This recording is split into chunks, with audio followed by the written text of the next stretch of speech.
So I'm going to have you start with kind of tell us a little bit about yourself and your journey as a mom. Yes. So my name is Alon. I have two kids. My background is a nurse, and I've been a registered nurse for 10 years.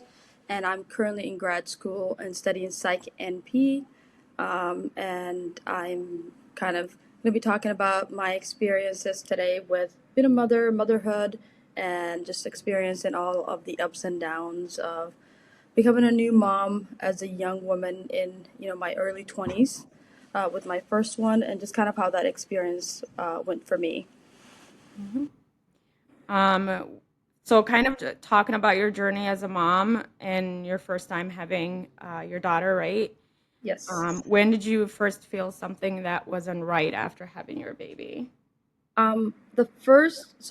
My experiences started with really like my pregnancy.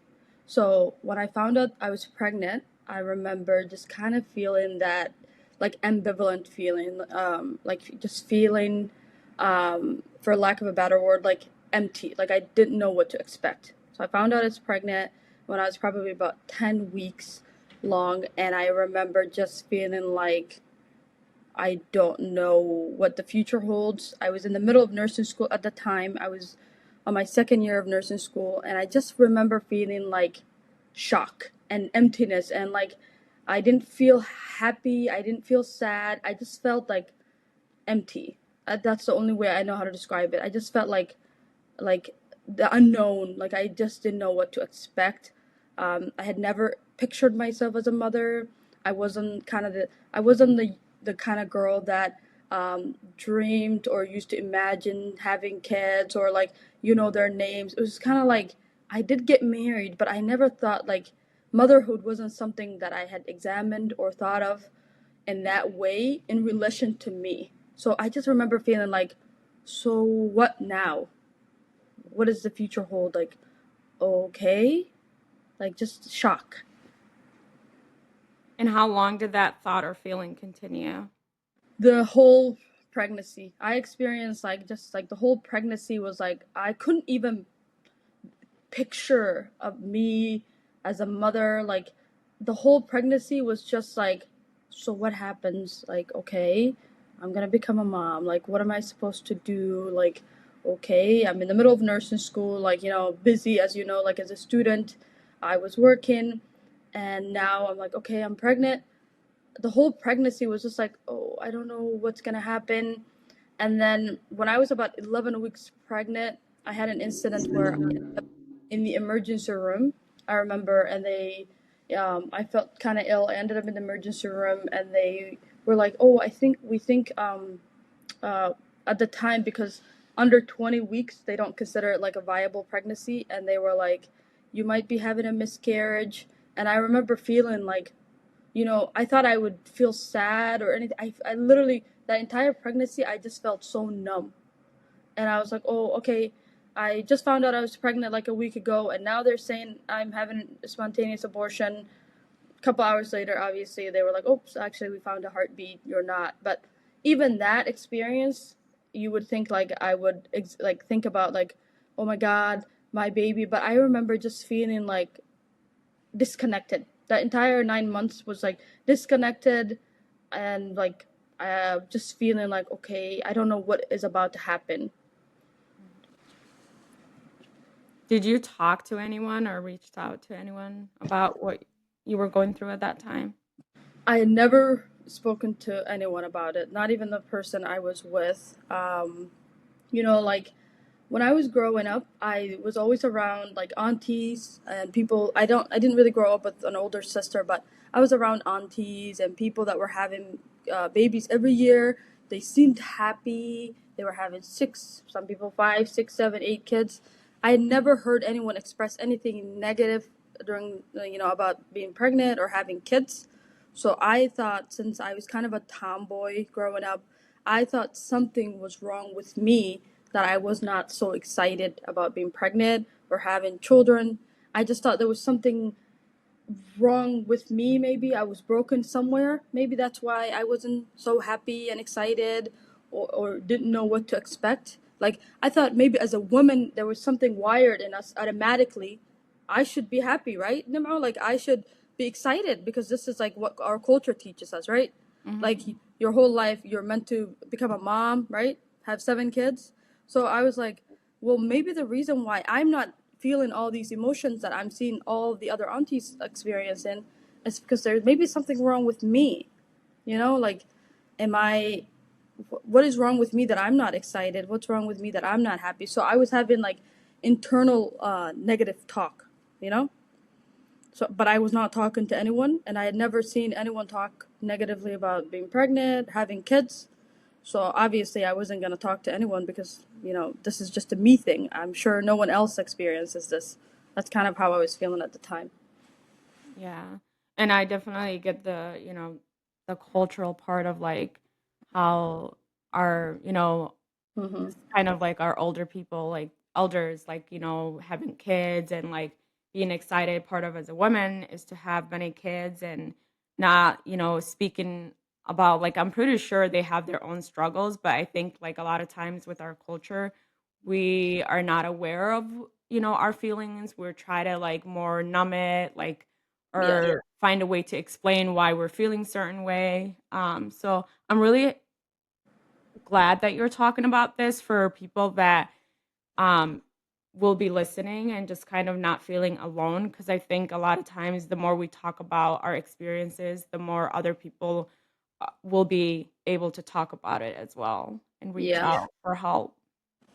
Yes, I remember when I was younger. I don't know if you had this experience, like after you turned 15, did you have aunties telling you like, "Well, now you're gonna grow up and you're gonna have kids. You're gonna become a mom." It was like our entire existence was predicated on having children, but then no one ever talked about the challenges of pregnancy or what it's like to actually be a mom in everyday life, or that whole thing is just like as a culture it was not discussed. Like we are, just from our background, I feel like for sure, like a mental health is taboo. But even the discussions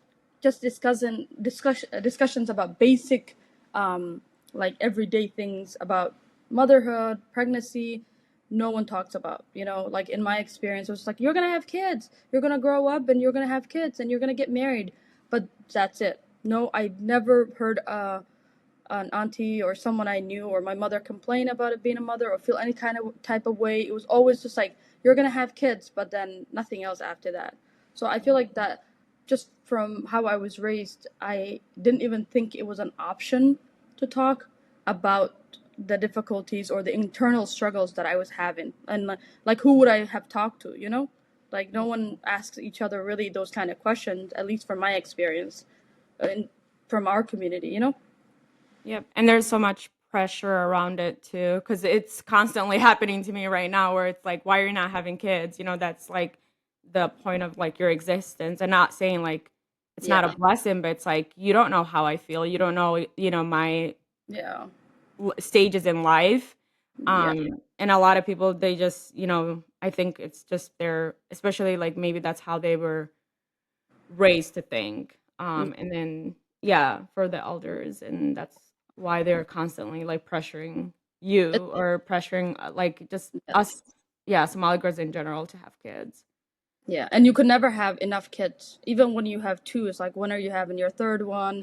You have seven, it's like, when are you having the eighth one? It's like all we talk about is having kids, but never really anything after that, or the things that you go through with having kids, with being pregnant for 9 months, or raising children, or just teaching them like everyday things. Like, I don't know if you grew up seeing this, but like, I don't know how many households do you know where like, you're having discussions with your mom about even like periods, or like it's just like the entire culture is just like, an adult tells you what you're supposed to do, and you're just supposed to listen to them. No discussions, no problem solving. At least from when I was growing up, it's like all the women just were like, have kids, get married, have more kids, bye.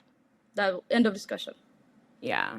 Or like even, household, like I definitely can relate to that. Or like household where like it's like, how are you feeling? What's going on in your mind? Like what are you thinking about? Like kind of asking, I think in our household, we don't talk about our emotions or our thoughts or how we're doing, and that's another one hopefully in the future we can change as a generation. Yeah. Absolutely. I hope so. I hope we can have more conversations like this, and like I'm so proud of the work that you're doing, and I hope more people talk about their experience, and we can all be just more open with each other, because if I experience something and I share it with you, at least you have that piece of information. Like I never saw a woman around my age at this time. Like if I when I was 20 and I was going through these things, if I had someone at around my age now sharing their experiences, I would hope I could take some advice, or at least I can have, a name and a face of someone who has gone through something that, that I might go through. Like at least they've heard of it, and they can, either implement it or take the advice or know about it. Even to know about these things or to acknowledge them is a huge thing, or to allow ourselves the space to spaces to have these discussions, but the space to also feel and and and just be like, okay, I think I'm going through this, so you can get the help that you need, or talk to your friends or talk to your family, and just have a name for it. Yep. And I think it's validating to hear other people going through that experience too, because it gives you the space to be like, this is okay.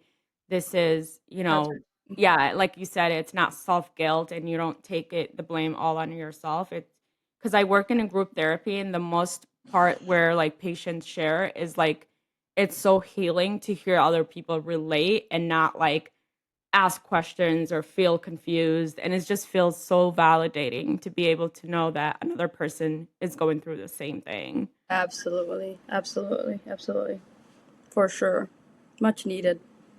Yes. The other one I wanted to ask was, how did you know it was more than just feeling tired or sad or having those internal struggles? Yes. Okay. So when I had my daughter, I had my daughter on a Wednesday. Actually, it was a Saturday. So I had my daughter. I came home 3 days later, and it was just me and my daughter at home. And before then, I had never really was the my youngest sister is 9 years younger than me, so I wasn't the kind of person that really babysit a lot of kids. I was not the kind of girl that that had it all figured out in that area. So I was figuring out basic things like learning to put a diaper. I realized you have to stay up, you have to breastfeed every 2 hours. All of that stuff was new to me, because when my mom had my youngest sister, we lived back home. I don't remember anything. Never saw her breastfeeding. Don't remember her waking up every 2 hours. We don't. I don't know if we did diapers back then, or maybe Yeah, like definitely not. Because I remember cleaning out my siblings for sure. Yeah. yeah. So it was like literally like I just entered. I came home with the kid, and I just entered a whole different world. Okay, I was like, okay. So first of all, I was not sleeping.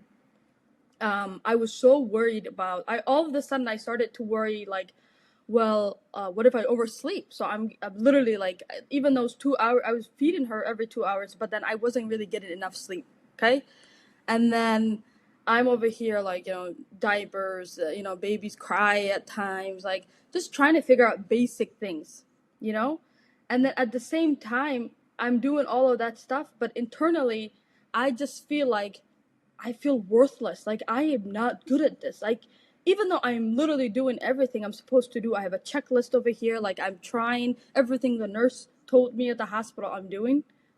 I still feel like I must be doing something wrong, because this is the first time I'm doing this. Okay, so I am feeling awful every single night, every single day, locked in there, like trying to figure out. Okay, I'm also like anemic, as you know. A lot of girls after they have babies, like hemoglobin drops. I'm anemic over here, like trying to figure out, like, okay, did I eat? Like, I don't know, did I drink water today? Like, also, I'm having to take care of myself and take care of a new human being.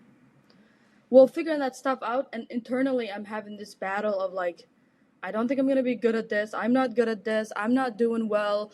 This should be easy. I think other people, like so and so, had kids and they were looking cute, and they were wearing makeup 2 days later outside, and they were looking great. I don't look great. I'm not sleeping. I don't know if I ate. I don't remember the last time I ate. I'm over here trying to figure out how to breastfeed. Breastfeeding, it's a whole thing, figuring out like, if the kid is latching on correctly. I'm questioning if did she get enough? I don't think so. Let me mix formula over here. So I'm figuring out basic things while also I'm 100% sure I'm doing it wrong at the same time, like internally. Um, at the beginning, it was just kind of like that. It's just started out that way. And then after a while, like, as she was getting a little bit older, I had to go back to school because I'm in the middle of nursing school. And then I'm working. And every single day, I started to just feel like when I would drop her off at her babysitter, I would just feel like, oh my God, I have to drop my kid off at 6 a.m. I'm doing this thing wrong. Like, should I quit everything and just, lock in on her? But then I can't because, I have to make money to take care of her, right? I Yeah. have to go to school because that is like my whole future is tied to that.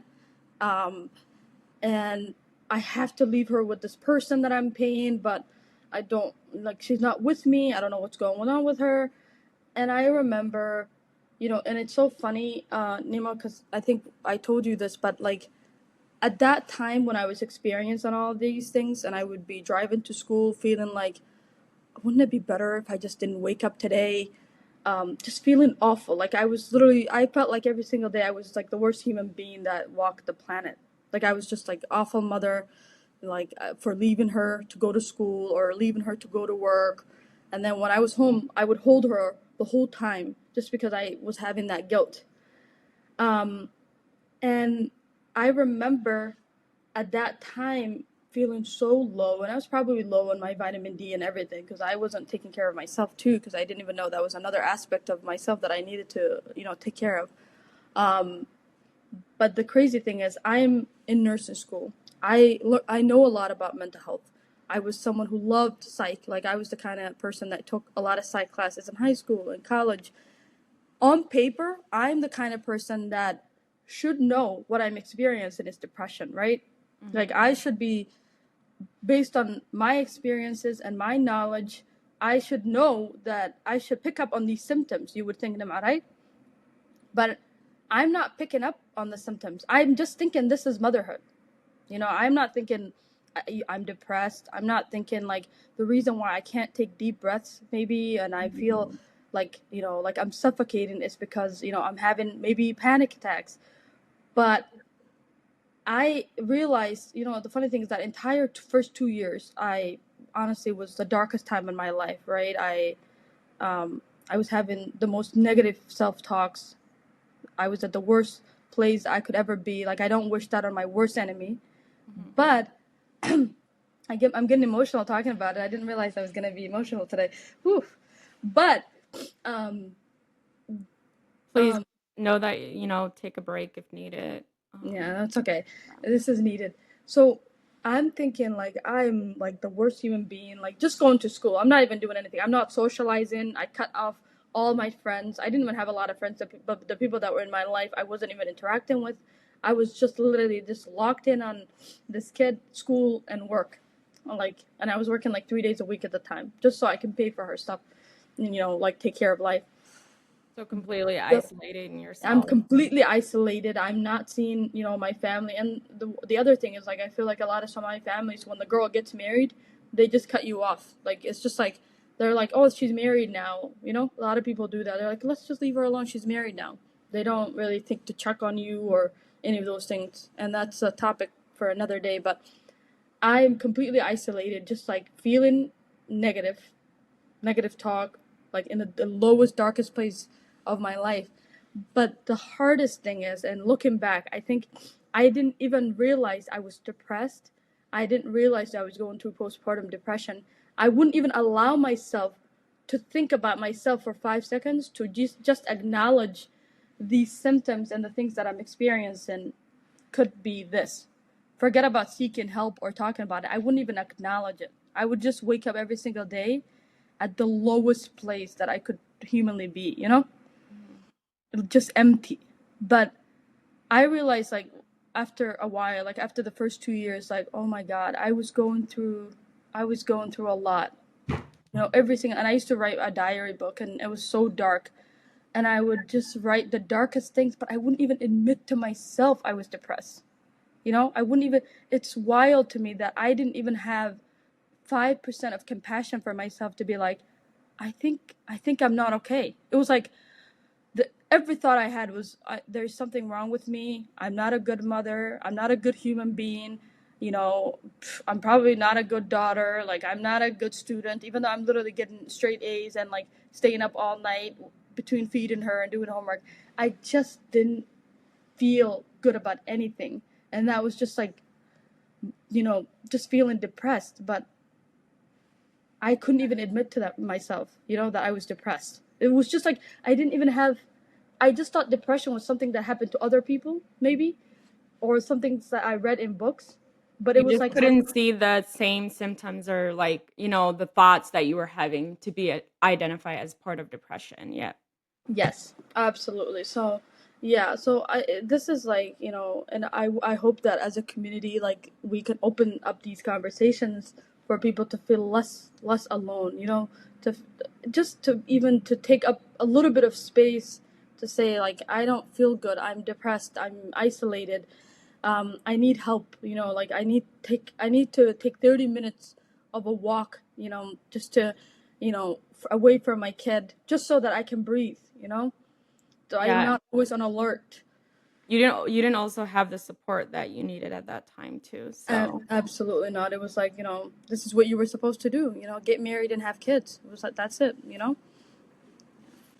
I can relate with the, knowing about the mind, psychology, and I think I share the same similar to you, like not understanding what you're going through. And I think a lot of times even therapists say that they can be their own therapist, right? We're not able to actually critically like assess ourselves on Yeah, that level of our knowledge of what we know about mental health. So I think absolutely. a lot of people say even therapists go see their own therapist because they can't do that for themselves.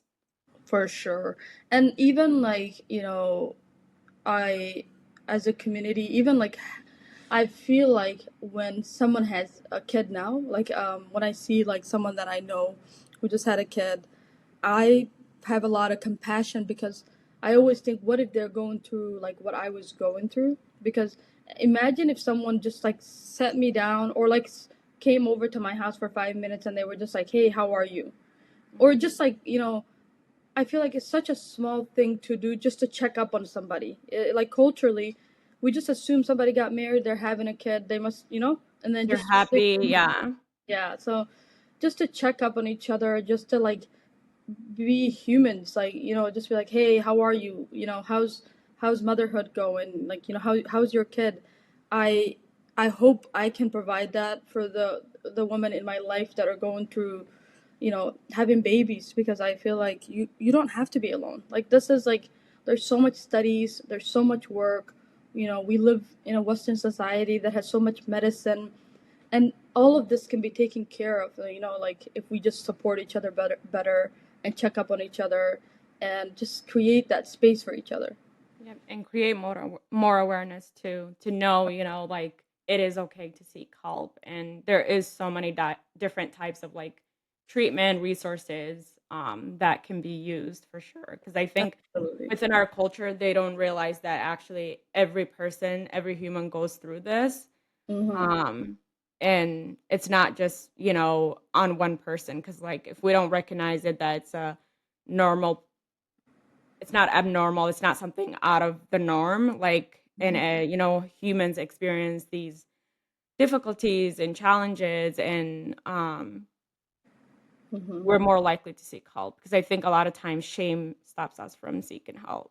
Shame, guilt, feeling like, well, looking at other people and assuming they're having the perfect life. Just because a lot of times, I feel like, uh, as a culture, we project the best versions of ourselves, like the most filtered versions of ourselves. And I don't even think this is like a Somali culture thing, just in the world now. Like, we just, if you look at an Instagram post, or people are just showing us like the most filtered, perfect, versions of themselves. and then we look at that at home. Let's say there's a young woman at home right now taking care of a child. She's looking at that like, oh my God, everyone else is having this perfect life. Everyone else is traveling. Everyone else is happy and smiling. So something fundamentally, you think something has to be wrong with me, that I'm not happy, that I'm not traveling, that I'm not thriving. But the truth is, those pictures are filtered and those people are showing you their best day. Yep. We all have good days and bad days. They're showing you their best day and you're judging their best day and your worst day. You're comparing your worst day, or maybe a day that is not so great for you, that's mundane, or a day that you're struggling or you stayed up all night, to the best day and the best version that they're showing you. Yep. You know? So And that's also, like, I think masking is a big one, like putting a face to that's not actually how you're feeling. So a lot of times with, I think, like you said, society right now, like that's what they want to do, like to show that kind of, when they're doing good, when things are going well. And sometimes it's masking too, because for I've sure. learned like, yeah, you don't know who's masking at that time when they're doing their videos or when they're posting stuff. Absolutely, yeah, for sure. And I, conversations that I've had with people sometimes it's like, sometimes also too, I feel like in my experience, because of like a lot of privileges that I have, like growing up with like, on paper, like, you know, a family that would be considered, successful according to people, like, two parents that are married, a healthy household, from what it appears, right? Like Mhm. things that people project on people. Just coming from like my background, sometimes I always felt like um, I I don't need to take up space because people already see me as so privileged, like when people are like, well, you have a job, you get paid well, like, your mom is in the US, your dad is in the US, you have all these brothers and sisters that are doing well in their respective careers. Like, what do you have to complain about, Like, oh, your mom is going to help you with your kids. So what would you complain about? Even though, like, if if you looked at my life, I don't, I live my own life. My mother doesn't help me with my kids. My brothers and sisters, they have their own lives, Mhm. but Yeah. people from the outside make you feel like, well, you have everything going on for you. Why would you know what I mean? Like, why would you even have bad time? Like, you have everything someone needs to be successful. So you also feel like maybe I have a lot of privileges. I shouldn't complain. I shouldn't express anything negative. Have you ever experienced something like that where you're like, Yep.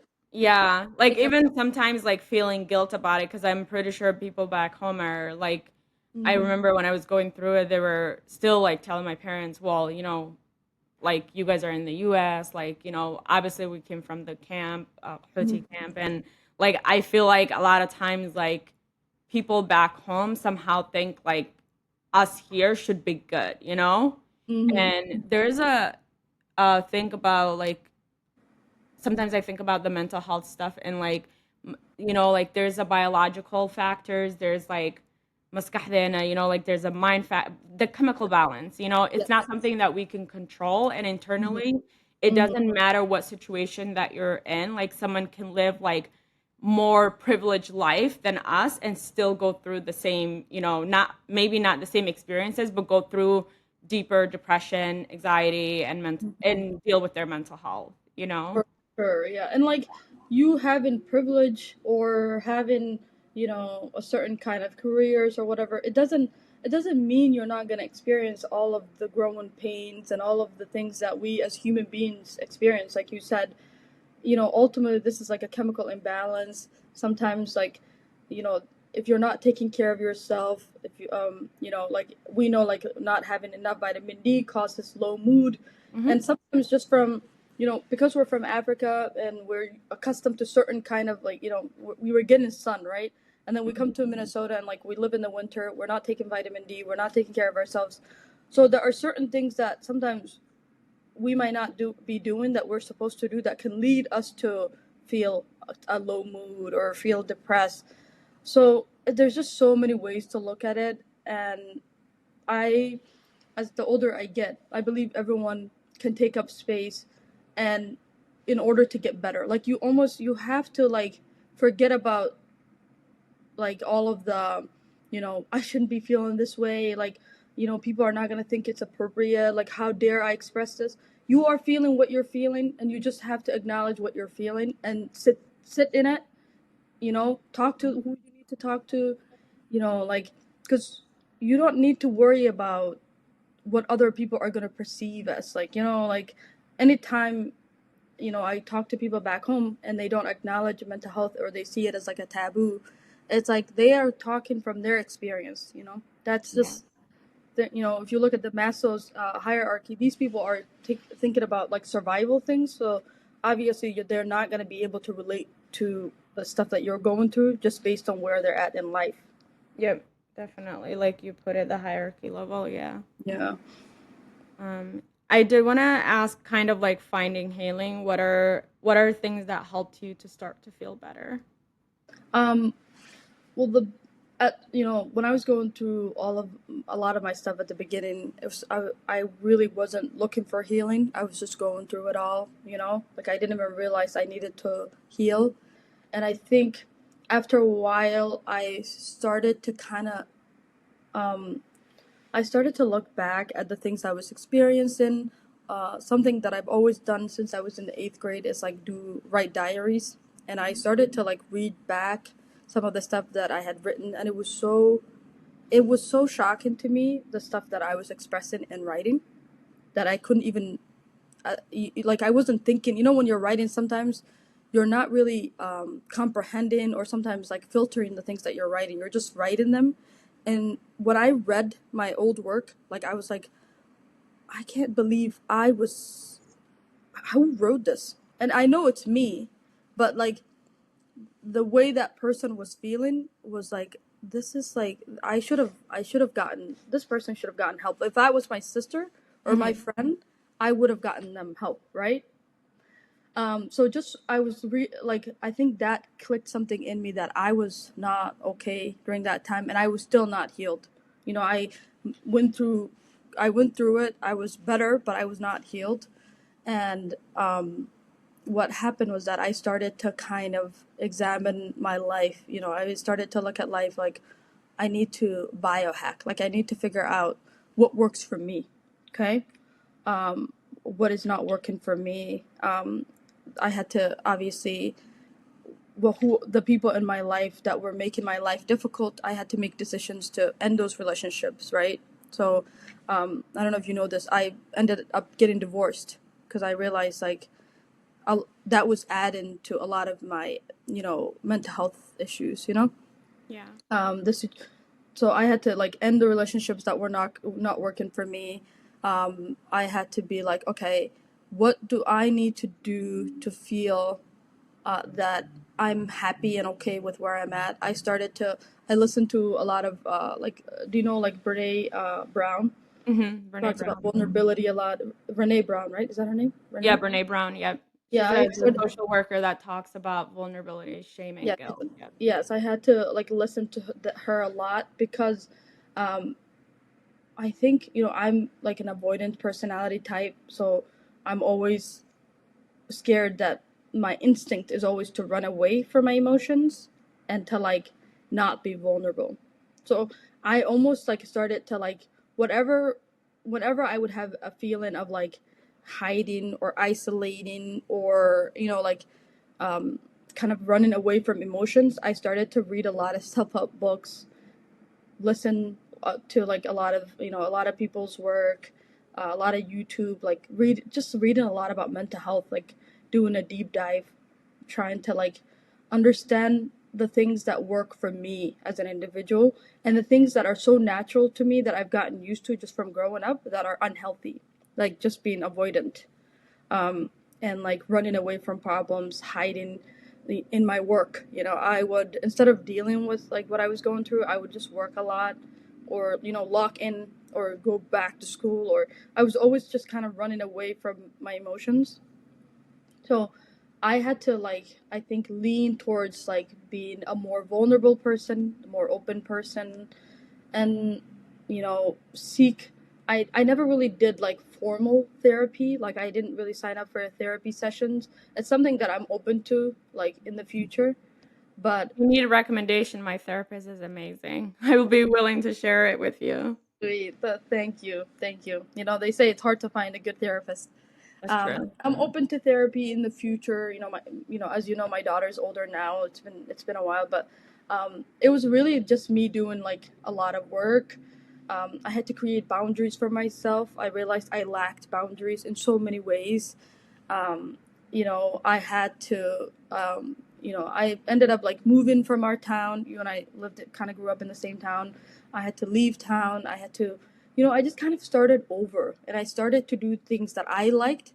I stopped living for my parents. I stopped living for a community. I stopped living for other people. I just honestly started to like live for myself and do the things that make me feel good, which is like I love the kind of work that I do in the healthcare field. I love the town that I live in now. Like I don't feel like I'm dealing every time I step away, like I'm dealing with 700 different aunties disappear Yeah. of my life. So I just feel like I stepped away, like I literally changed my whole life the last couple of years to fit into the things that I always wanted to do and things that make me happy. From moving my location to changing my work. I'm still in the healthcare field, but now I'm like hospital settings. I started to like lean towards like education and like spending time with myself. Like I try to not burn out. I always take like a day or two off if I feel like I need to.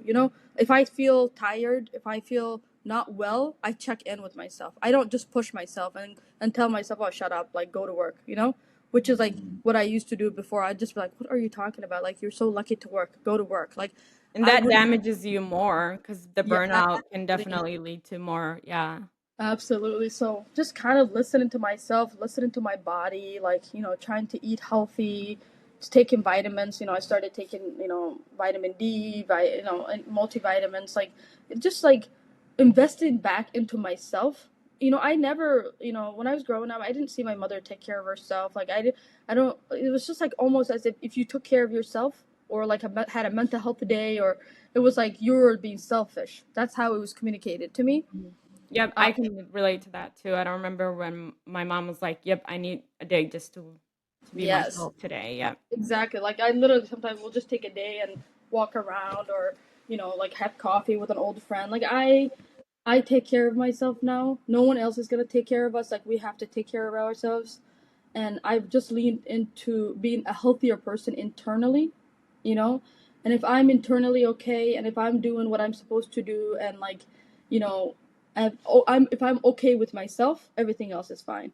That's kind of how I look at it now. It's like I need to be okay. I can't be self-sacrificing. I can't just change my schedule and live for, my mom or my dad or for other people or always be taking care of myself, taking care of other people. Like I need to be okay with myself, and then whatever I have left of that, after my girls and myself, then it's for other people. But honestly, like I am priority number one is my well-being. I don't live for other people anymore. I don't live for aunties or if they think I'm great or for my mother and if she thinks I'm doing perfect. I live for me. I'm going to take care of me. I'm going to do the best I can by me. I'm going to make choices and that work for me as a human being, for my schedule, for my health. And then after that, I'm okay, being doing anything for, Yeah. for other people, but I just had to prioritize my health, my well-being. Yeah. And alhamdulillah, like I think that's so much needed. Like a lot of times, like that's where the healing starts. Is when you realize, okay, how, like you said, how can I take care of myself? Because what in therapy they say you can't pour from an empty cup. And I think a lot of people don't understand that. Because if you're not taking care of yourself, you're not able to even the half you can't even do, take care of others. What happens is that when you always prioritize other people, you start to resent those people because ultimately they will people will always take what you give them. So Mhm. no one is ever gonna say like, you just gave me your entire check last month, don't give it to me this month. They will always take what you offer, whether it's your time, your money, anything you offer. People will always take, and then they'll always wonder like, well, why are you not taking care of yourself? Because ultimately, like, people, self-preservation, like, everyone wants, for the most part, I feel like everyone wants, whatever you can offer them, they'll take. Especially with us, like, people calling from back home. They want your money, they want your time. But like tomorrow, if you need something, you can't ask for nobody. Yep. All of those people will be like, "You're in the U.S. Like, why are you asking me? Like, are you a loser?" Like, they'll be shocked if you ever needed anything from them. But they will be more than happy to take anything you give them. Yeah. The reality of that is, yeah, it's Yeah. And you'll resent them because you're like, but I just gave you everything. Like, I remember I remember when those first 2 years when I was a mom, I would also like was also so, I wanted to make sure like I still fit in the role for my family. I still wanted to do everything I used to do before I had a kid, because I didn't want them to think like, well, now that she had a kid, she, qaran ma bixinayso, Alan's not doing anything for us. So I Mhm. was still trying to be a good daughter, like do everything. Like, okay, if I used to give them 500, I'm forever gonna do that 500. If I'm used to doing 1,000, I'm always gonna do that 1,000. Like, I wanted to participate and be everything for everybody, but I didn't care about myself. But so why would I expect anyone else to care about me, because I'm not even prioritizing me? And Mhm. then you grow, like, you resent people because they're like, well, you're not doing anything for yourself. They don't say it, but they show you that. So, to be honest, if you can learn to prioritize you as a human being, and put that at, at the forefront of what you care about, you'll even be better for other people, because your cup is full, like you said. Like, because you're fulfilled, you'll have more energy to take care of other people. But if you're always serving from like a place where you are empty, you're Mhm. exhausted. You don't, and other people are looking at you probably like, why is this person always exhausted? Because you're giving everything you have to them and nothing to yourself. And I've definitely been guilty of that. Just prioritizing everyone else and everything else before my comfort, before my sleep, before my health, before my well-being, before my mental health. And it's been a long journey of like just figuring out in my 20s, like, kind of where I fit into this world, like what do I want to do, what kind of boundaries I have. So it's been like a decade of me figuring out, and I feel like finally in the last like 2 years do I feel good about like exactly my position in my family, my position as a mother, as an employee. But it's all of that happened because I prioritize myself above Mhm. all things. Yeah, I def definitely agree with you on that. Um, I want to say, is there any last message that you want to share with mothers or anyone else listening in? Absolutely. So the I know everyone is going to make choices based on like their background and their experiences, and we're all just doing the best that we can. But if I can give any advice to a young mom, is that, um, first of all, being a great mom or a good mom is not something that you're going to figure out the first day you have a child. Everything is work in progress. And I would say, take things one day at a time. If today you don't feel like you did the best that you can, don't be so harsh on yourself that it takes you another 30 days to get back on track. If today didn't go as well as you wanted as a mother or as a human being, just start fresh tomorrow. When you wake up tomorrow, try to see if you can get back on the horse and do the best that you can for that day. I remember, like, if one day, like, I wasn't as kind to my daughter, let's say, or if I wasn't giving her a hug, or if I didn't read her a book that night, I would just feel so horrible that it would take me so long to get back to where I wanted to be. Like, I would literally just be like, I'm not worthy of it. I would have so much self-negative talk. It would just take me so much time to feel normal again in order to do the things that I wanted to do in the first place. Just because I was beating myself up for that one thing that I didn't do right the day before. So just take it one day at a time. Be kind to yourself. Because the things that you're saying to yourself internally, if you can't say that to your friends, don't say that to yourself. If you can extend kindness to strangers and to your friends and to other people, please extend that same level of kindness, empathy, and understanding towards yourself. Like nothing says anywhere that you have to be so harsh and so strict with yourself and be kind to other people. The same level of understanding that you give to other people, just give that to yourself. Give yourself kindness, give yourself positive words of affirmation. Tell yourself, you know what, today I did great, and today I didn't do so great, but you know what, I'm going to try to do the best I can tomorrow. And then some days you're not gonna do that great, and that's okay. Just tell yourself, you know what? It's okay. I didn't it's fine. I wasn't the best mom today. I didn't read a book. I didn't help her with homework. I in fact did nothing today. I just fed her. But you know what? That's all I have today. I was functioning at 10%.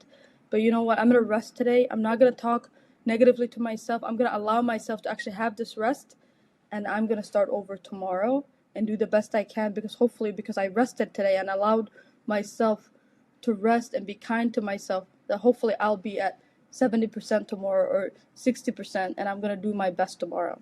So please, I would say, extend kindness to yourself and just take it one day at a time. Nobody has it figured out. I know our mothers looked like they had it all together, but they didn't. They were also just kids who had kids who were just trying to figure it out.